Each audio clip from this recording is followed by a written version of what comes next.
I gotta ask you about this, man. And I've been hearing this for a while, and I don't know if it's true or not because I never heard you speak on it. I heard that you got knocked out by Akon manager and you pressed charges.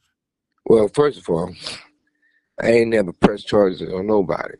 Number one. So Akon, which I said before, he know how this shit started. It started about him in detail, which was his producer who caught a lot of cases for rape. They end up basically having sex with a 13-year-old and a 14-year-old. And the girl went to press charges about it. I told them, only to press charges about it, I'm going to holler at those niggas about it. Period. You don't got to bring the police into it. For it's a thing with Akon, and everything I say is 1,000% true. And whatever I say once, I can say twice. Yeah, I was in Arizona. At the same time, shit, it was with the person I'm with and another bitch. And me, that's it. When I got at Akon about that little shit, he spin off. His people there, after the shit over with, we can still handle whatever we can handle. They deep. I'm there. Akon goes and get the police. The police come back, shit, maybe 30 police, maybe more, who knows? Who was counting? Nobody want to do nothing. Wasn't nobody trying to do nothing. You can ask Bird or anybody else who was there. Like anything else. That's part of it. Police get there. I'm talking to Bird. Cigar in my mouth. Nigga fire on me from the back. I didn't get knocked out. You know what I mean? Like anybody else, like playing sports. Somebody put you from the back, you gonna stumble.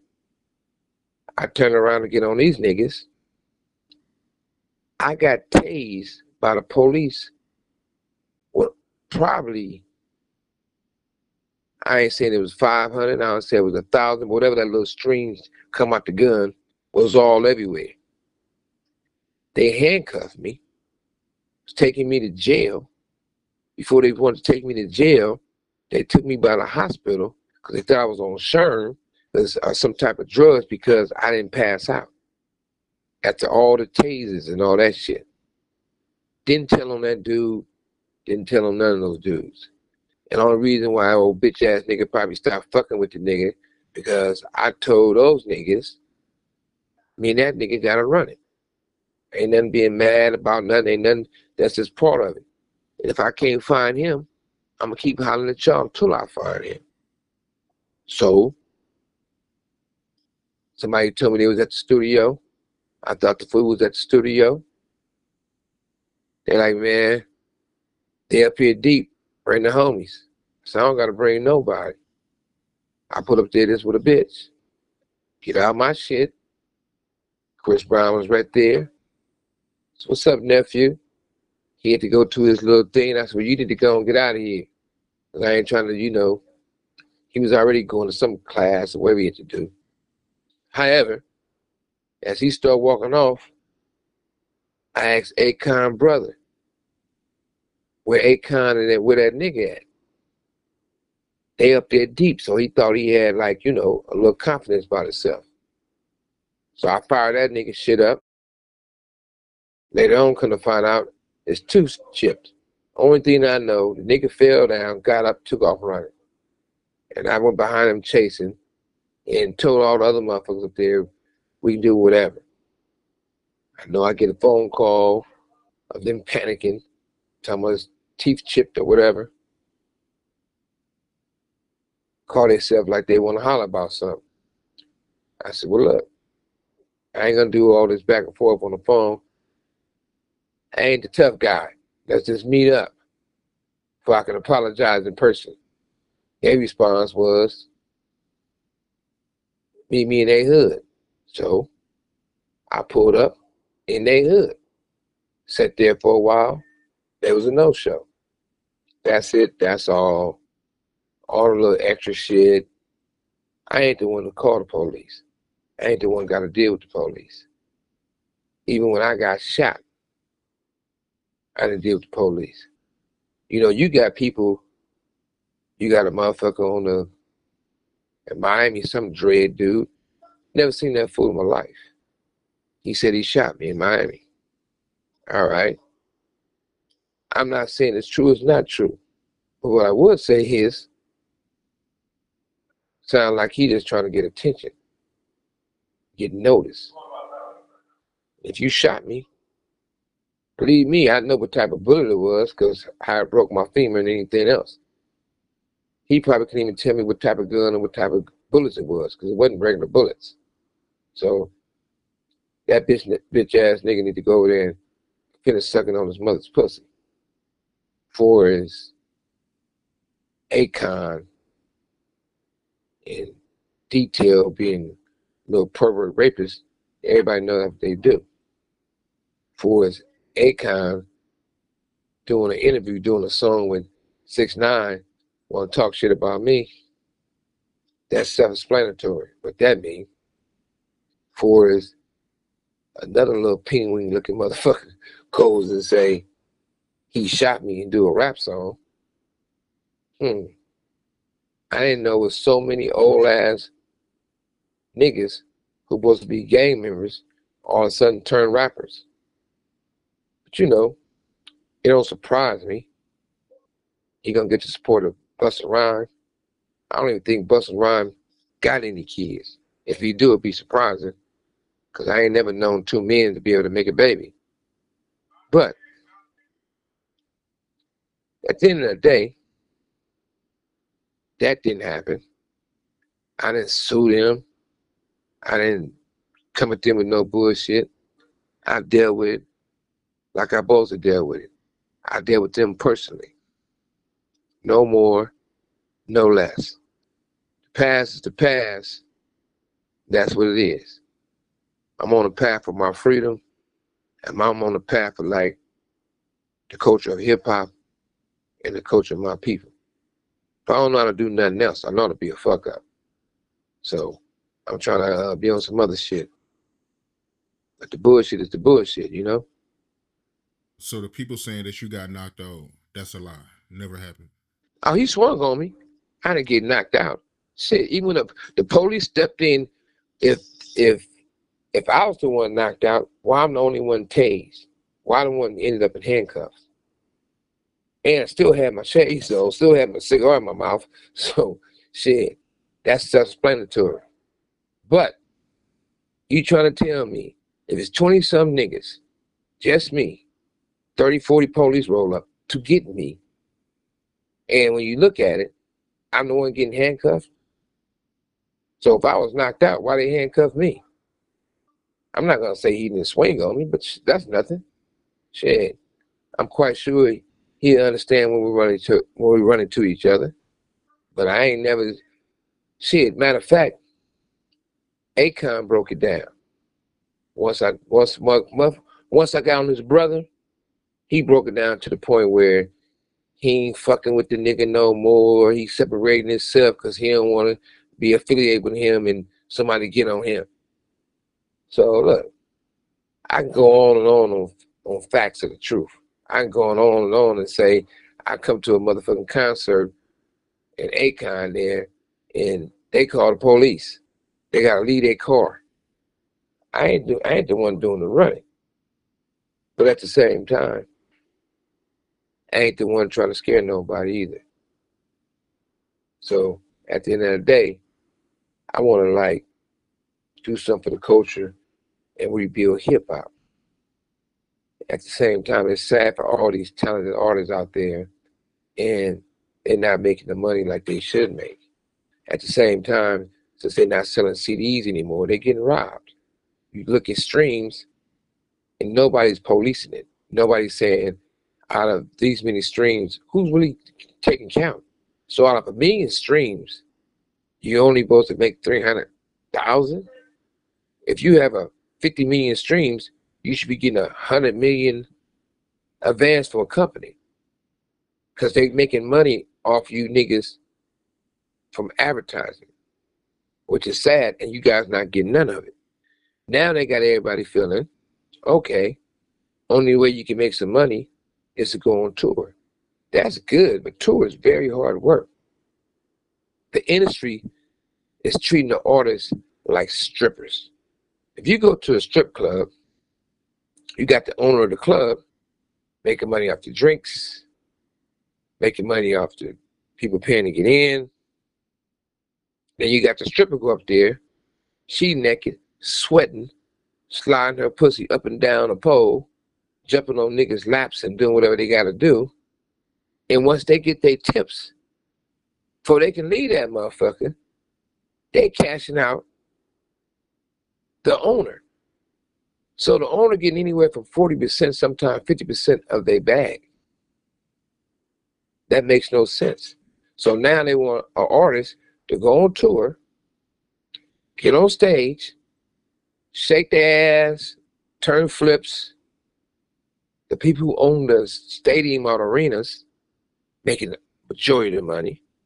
The people who putting on the show making the real money. They getting money off merchandise. They getting money off the ticket sales. They getting money off food, drinks. They getting money off everything. Then they get a percentage off the artist, which is not fair. You know, the artist should be able to go on tour. They should get the money off the drinks, the money off the food that's being sold, all the money off the merchandise. And they should pay the arena money of what they make. They should pay the promoter just to promote. How's they paying the artist?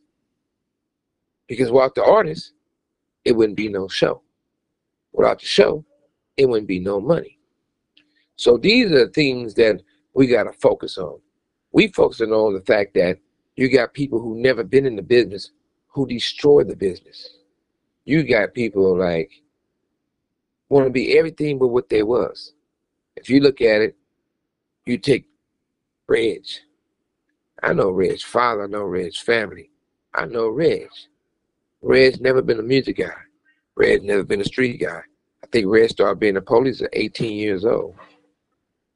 But at the same time, they put Reg on these podcasts, all these platforms to talk about me and Death Row, which he never, ever ran Death Row, have anything to do with Death Row on the business side. Did I give him the opportunity to have a security company and do security for Death Row? Absolutely. It was my money that paid him to get guys to work for him. If somebody was in a car, if they need a hotel room, or the famous walkie-talkies they all use, who bought those? Me. So when you turn around and try to put me down, or put Death Row down, the police helped destroy Death Row. When I went to prison, which I shouldn't have went to prison, but they sent me to prison because the crooked lawyer, David Kenner, and everything else. But while I was incarcerated, you got to remember one thing. Their plan was not let me get out of prison. Because when I was in prison, they forged checks and gave it to the mayor of Compton. I'm not talking about Omar, this other fucking idiot. Big time money, which they shouldn't have.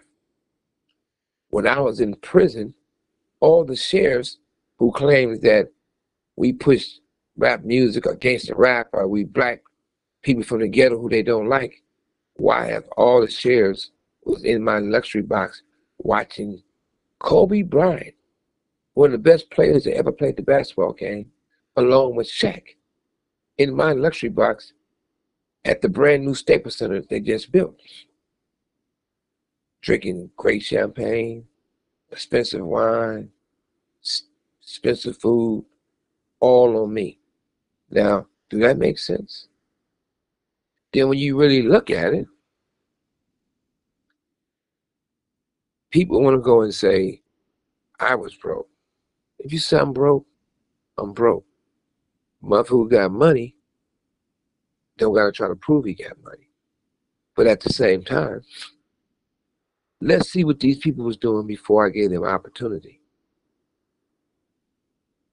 what house was where they was living at, what they was doing. If I wanted to be a real asshole, let's pull out deeds. How could somebody buy an expensive house, but they bought it with my money? How could somebody say they bought my building when they never gave me a penny? How could somebody have a case from getting sued because they couldn't pay their employees, but they went to my lawyer, Shapiro, who's one of the best lawyers in the world and a great man, Shapiro, who helped free OJ. Yeah, same one. I left those dudes $250,000 container. That's in case I get sued. They don't got to call me and say, hey, you got sued. We need $10,000. I left them $250,000 because if they had to answer a lawsuit and it cost $20, take it out that $250,000. But when Reg got sued by one of his employees who he didn't pay, he went to Shapiro's office and told him that I want them to represent him and they can use the money of my container. So they used $250,000 to represent Reg. That caused me to get a default judgment against the Harrises because David and them knew about it and they let it fall into a default judgment. But it started because Reg stole a container for itself. And let's not talk. You can ask Shapiro, he'll tell you. You can see the copy of the lawyers who represent him, they'll tell you. You can pull up the case, you will see it. You can see what happened with the money. They spent it. They said, and I talked to Shapiro. Shapiro was like, well, look, man, I thought he was security, he worked for you. He said that's what you wanted. I said, I'll tell you this. If I come to visit you at your home and your gardener is outside cutting your grass, and he say, hey, man, I want to be a rapper. Let me come to your studio and do an album on you. And then once I spend all my money on the studio time, or pay for the producers and hand him his music, then I come to you and say, hey, your gardener owed me $1 million, so I took it from your money unless you pay for it. I say, well, Shapiro, you would say, Suge, you knew my gardener cannot afford studio time on those producers. You know he can't afford to pay you $1 million, so why would you do it? He said, I do understand that. I said, so you know Reg, who does security, cannot afford to hire you guys to represent him, so why would you do it and use my money? So the thing was, I could have charged Shapiro and them and sued them for malpractice or something, but I got love for Shapiro. I'm a bigger man than that. So I didn't do that. I didn't be a whistleblower.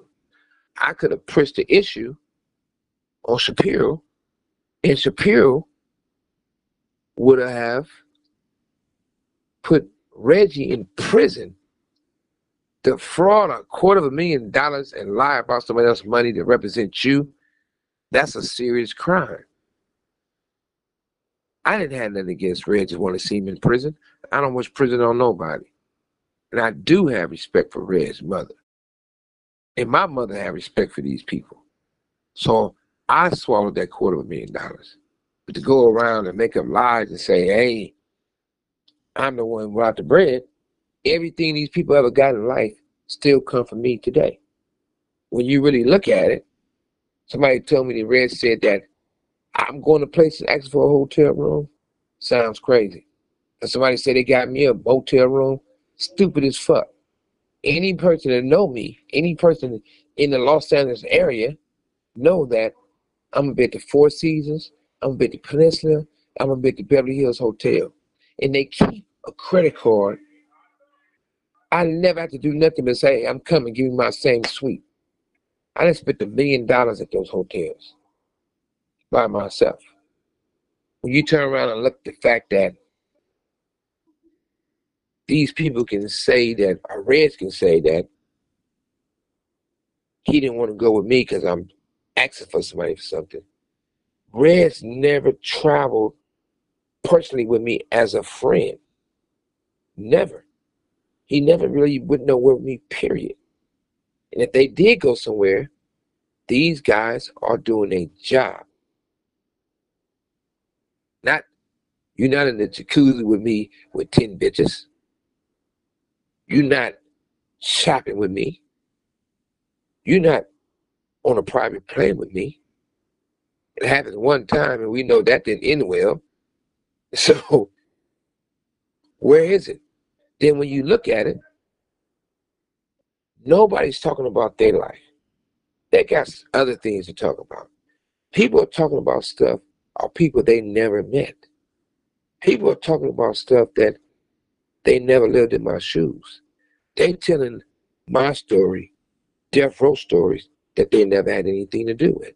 When you turn around and say that people say they put out the relatives, that was my group signed to me that I looked out for. When I went to prison, yeah, they tried to take them, go somewhere and destroy their career. When I help the artists, I have to make money, get money. I didn't destroy their career. Everyone else, Ray J went from being popular to a guy on drugs, sleeping with Puffy and everybody else. When Game was with 50 on Interscope, people liked the fact that he was 50's boy and he was selling records. Next thing you know, the truth matter is, Jimmy Hitchman was Game's manager. Jimmy Hitchman is the one that hated Tupac. These are guys that they claim they hit the West Coast. So how's these West Coast being a dog walker for Jimmy Hitchman? And at the same time, to take Game from Interscope to go to Copter E1, who I don't want to create that relationship because they would destroy my catalog, to go over there and destroy his career pretty much. And it's not picking on Game, but at the same time, why is a big time rap star doing a reality show to be able to get sued and have to pay $7 million and got these people hiding access, money or whatever? Or I don't know how true it is, but saying that he got to lose his house. He shouldn't even been doing no show like that. How does an artist end up in prison? No artist went to prison on my watch because I gave the bank to make sure they didn't. When it come to getting Tupac out of prison, everybody want to say they the one got him out. Everybody want to talk about, it's people who talking about the 90s, wasn't around in the 90s. It's people talking about they was part of Death Row, and you was at the end of Death Row, right before I went to prison. Some people had one job to do, and they failed on their job. So you're not an executive. You're a guy who really fucked up. When it's all said and done, these people are telling someone else's story. What do your bitch think? How do they look at you in the morning when you constantly talking about another man? Then people want to bring up my kids. I love my kids. I love my family. I can talk about my mother every day. Even though my mother passed away, she lived every day because I'm living. I don't bring up that a certain person wanted to get married to a police. I paid for the DJ, paid for the wedding. Mother's Day always been a day that I celebrate and do a single Mother's Day dinner for everybody. Put me in prison. What did he do? What you doing out there to pick up the slack? When it's all said and done, sometime as a man, regardless what your situation is, talk about you. People bring up the twins. If I tell one of the twins to fire your shit up, you think they're not gonna do it? I know this. All praises to God. Let's build each other. We shouldn't have to tear each other down. Enough is enough. Don't try to be somebody else. Just be you. It's disrespectful to God when God make you in the world to be you, and you act like he don't know what he doing because you keep trying to be somebody else. Be yourself. I'm only Suge Knight, and I love it.